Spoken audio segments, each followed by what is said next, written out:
ஐயனார் துணை சரியில்ல. அடுத்த வரை பீசல்ல நம்ம சேரன் இருந்துட்டு, "டேய் சோலா எங்கடா போயிருந்த?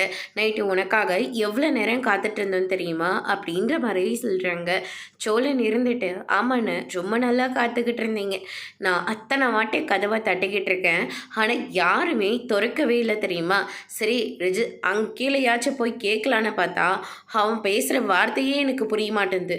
சாவியை கேட்டால் அவன் பாட்டுக்கு ஏதேதோ பேசிக்கிட்டு இருக்கான். வேறு வழி இல்லாமல் வெளியே தான் படுத்துட்டு இருந்தேன். நிலா தான் போனா போட்டோன்ற மாதிரி அவங்களுடைய ரூமில் கொஞ்சமாக இடம் கொடுத்தாங்க. அது கூட நான் ஏதாவது பண்ணிடுவேனான்னு சொல்லிட்டு திரும்பி திரும்பி வேற பார்த்துக்கிட்டு இருந்தாங்க. அதுக்கு பேசாமல் வெளியிலேயே படுத்து தூங்கியிருந்தா கூட ஆயிருக்குமோன்னு தோணுச்சு. சரி அதெல்லாம் போகட்டும், நைட்டெல்லாம் எங்கடா போயிட்டு வந்த அப்படின்னு சொல்லிட்டு பாண்டி வந்து கேட்கவும், எதுக்காக நம்ம இங்கே வந்து தங்கிட்டு இருக்கோமோ அதை தேடி தான் நான் போயிட்டு வந்தேன் அப்படின்ற மாதிரி சொல்கிறாங்க.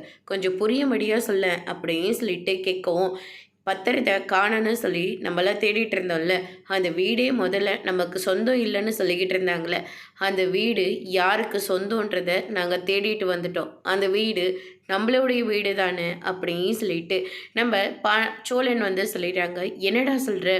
ஆமான்னு இவரை சொல்கிறது எல்லாமே உண்மைதான். இவரோட அப்பா இவருக்கு தான் அந்த வீட்டை கொடுத்துருக்காங்க. இவர்கிட்ட இருந்து எப்படியாவது அந்த வீட்டை பிடிக்கணும்னு சொல்லிட்டு தான் பெரியப்பாவும் அத்தையும் நம்ம பின்னாடியே சுற்றிக்கிட்டு இருக்காங்க. இனிமேல் அந்த வீடு நம்மளுடைய வீடுன்னு அப்படின்ற மாதிரியே சொல்கிறாங்க. நடேசன் அந்த டாக்குமெண்ட்டை பார்த்த உடனே ரொம்பவே சந்தோஷப்படுறாங்க. இன்னைக்கு எங்கள் அண்ணனுக்கு இருக்குது அப்படின்ற மாதிரி சொல்கிறாங்க. அதோட பிரம முடிச்சிருக்காங்க.